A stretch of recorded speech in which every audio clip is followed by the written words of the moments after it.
매주 목요일 생활 속 환경을 생각해보는 시간입니다. 환경이 미래다 시간인데요. 네, 오늘도 도움 말씀에 부산환경운동연합의 전구슬 부장과 함께합니다.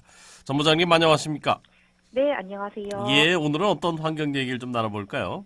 네, 오늘 주제는 실내 공기 오염에 관해서 좀 준비를 해봤습니다. 겨울철에는 사실 그 외부 활동이 많지 않아서 실내에서 계시는 분들이 많은데요. 사실 실내 공기질이 상당히 좀 중요하죠? 네, 그렇습니다. 예, 실내 공기 오염의 중요성은 우리가 실내에서 생활하는 시간이 하루 중 거의 90% 이상을 차지하고 있는데요. 예, 세계보건기구 WHO는 2014년 발표한 보고서를 통해서 전 세계적으로 2012년 기준 실외, 야외 대기오염으로 인해 370만 명이 사망을 했고 실내 공기오염으로 인해 430만 명이 사망해 실내외 공기오염으로 인한 예방 가능 사망자가 800만 명에 이른다고 추산을 했습니다. 네. 수치상 보면은 야외보다 건물 내에서 발생하는 오염으로 사망하는 사람이 100만 명이 높아서 예. 놀라움을 주기도 하는데요. 그렇네요. 또한 실내 오염 물질이 바깥 오염 물질보다 폐에 전달될 확률이 이제 1000배 정도가 높아서 환기를 제대로 하지 않으면 야외 대비 실내 공기 오염이 100배까지 늘 수가 있습니다. 이야, 그래서 예. 실내 공기질 관리하는 것이 상당히 중요합니다. 우리 집에 들어가면 정말 참 편안하고 안전한 곳이다라고 생각하는데 네. 공기질을 생각하면 또 그렇지도 않네요. 그렇다면 네. 이 실내 대기 오염은 어떻게 발생이 되나요? 네, 그 실내 공기질은 이제 건물 구조, 환기 실태, 지역, 계절 등에 따라서 좀 다양하게 변화될 수 있는데요. 예.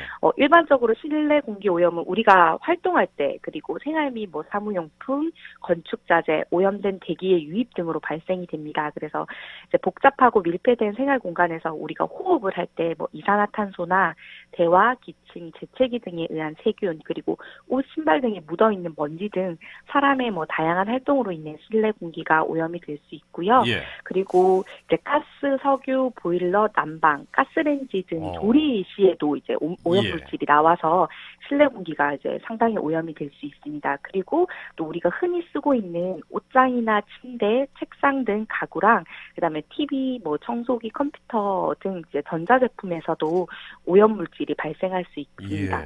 예, 그리고 이제 또 이제 건축 자재에서도 벽지, 바닥재, 단열재, 접착제, 페인트, 장식재 등 이제 건축 자재에서 다양한 유해 물질이 방출되어서 실내 공기를 좀 오염시키게 되는데요. 야외에서는 자동차 배기가스가 실내에 이제 유입이 돼서 오염을 가중시킬 수 있기 때문에 이제 실내 공기가 대기와도 조금 밀접한 관계가 있는 것으로 볼 수 있습니다. 예. 네. 실내 오염되는 실내에서 공기가 오염되는 물질에는 어떤 것이 있나요? 네, 실내 공기질에서 이제 영향을 미치는 오염 물질로는 이제 아까 앞서 말씀드렸듯이 사람이 숨쉴 때 나오는 이산화탄소가 있고요. 그리고 조리 시에서 나오는 일산화탄소, 이산화질소, 그리고 외부에 있던 미세먼지의 유입, 그리고 아까 말씀드렸던 건축자재에서 나오는 휘발성 유기화학물 포름알데히드가 있습니다. 또 이 밖에도 중금속, 성면, 라돈, 병원성 세균 등이 포함이 되는데요. 앞서 발생 원인을 말씀드렸는데 이제 이런 것들이 산업이 발달하다 보니까 거기에 따른 발생된 오염 물질이나 단열화, 밀폐화에 따른 환기 부족, 그다음에 실내 흡연을 하시는 분들도 이제 종종 요즘은 최근에는 많이 없을 텐데 그래도 계시고, 연소기구의 사용 그리고 오염된 외부 공기의 실내 유입 등이 가장 큰 원인으로 작용하고 있습니다. 우리 건강에는 상당한 큰 영향을 미치겠군요. 그렇다면 몹시 좋지 않은 쪽으로. 네, 그렇습니다. 2010년 국립환경과학원이 이제 서울 수도권 지역 단독 4세대 주택을 대상으로 새집 증후군이랑 아토피 천식 유발 물질로 알려진 포름알데히드와 같은 유해 물질을 조사한 결과 공기 중 세균과 곰팡이의 평균 농도가 기준치를 초과했다고 발표를 했습니다. 그래서 실내 오염 물질이 인체에 미치는 영향으로는 주로 호흡기와 순환기 계통에 영향을 주고 물질에 따라서는 발암성을 내포하고 있기도 한데요. 특히 최근에 문제되고 있는 휘발성 유기화학물은 호흡기와 순환기뿐만 아니라 이제 신경계의 독성이 아주 강하고 말초신경계의 감각 능력을 저하시키면서 예. 발암성과 유전 독성을 내포하며 이제 실내 오염 물질로 관리할 필요성이 있는 것을 발표를 했고요.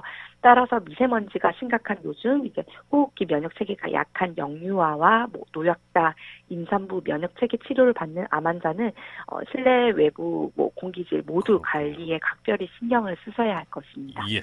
자, 그렇다면 끝으로 관리를 어떻게 해야 될까요? 실내 공기질. 예. 네, 이제 실내 공기질 관리 방법 중 가장 중요한 것은 환기를 하는 것입니다. 예. 네, 환기가 이제 불충분하면 오염은 더욱 심해지고요. 인체에 미치는 영향도 더 커지게 되는데요. 이제 따라서 충분한 환기는 건강하고 쾌적한 생활을 위해서 필수적일 뿐만 아니라 가장 경제적이고 효과적인 방법입니다. 그래서 환기 방법 같은 경우에는 환기는 하루에 적어도 하루에 두세 번은 이상을 하시는 걸 권고하고요. 예. 그리고 또 이제 적정 온도와 습도를 유지하는 것 또한 중요하기 때문에 여름에는 24도에서 27도, 습도는 60%, 봄, 가을에는 19도에서 23도, 습도는 50%, 이제 요즘 같은 겨울철에는 18에서 21도 정도 온도를 유지하고 습도는 40%를 유지하는 것을 예. 권고합니다. 네, 그리고 이제 쾌적한 실내를 위해서 환기와 더불어서 정기적인 청소를 하는 것은 필수고요. 그렇겠죠. 그리고 이제 오염물질 발생 자체를 줄이는 것이 필요하기 때문에 조리 시에도 이제 굽고 튀기는 요리는 미세먼지를 아주 상당히 많이 발생시키기 때문에 지양하는 것이 좀 좋습니다. 그리고 요리하시더라도 환풍기 꼭 켜시고 창문 열어서 자연 환기를 하셔야 되고요. 예, 마지막으로 이제 새집 증후군이라고 새집에 들어갔을 때 눈이 따갑거나 피부가 가렵거나 그렇죠. 심한 경우 아토피가 이제 생길 수도 있는데요. 이런 것을 피하기 위해서 이제 베이크아웃을 하는 방법이 있습니다. 이제 베이크아웃은 실내 공기의 온도를 높여서 건축 자재 등에서 방출되는 유해 물질을 일시적으로 증가를 시켜서 환기를 하여서 실내 오염 물질을 제거하는 것인데요. 순서로는 가구의 서랍을 모두 열고 창문을 꼭꼭 닫습니다. 예. 그리고 난방 온도를 30에서 40도 정도로 설정을 해서 5시간, 6시간 정도 유지를 하면요.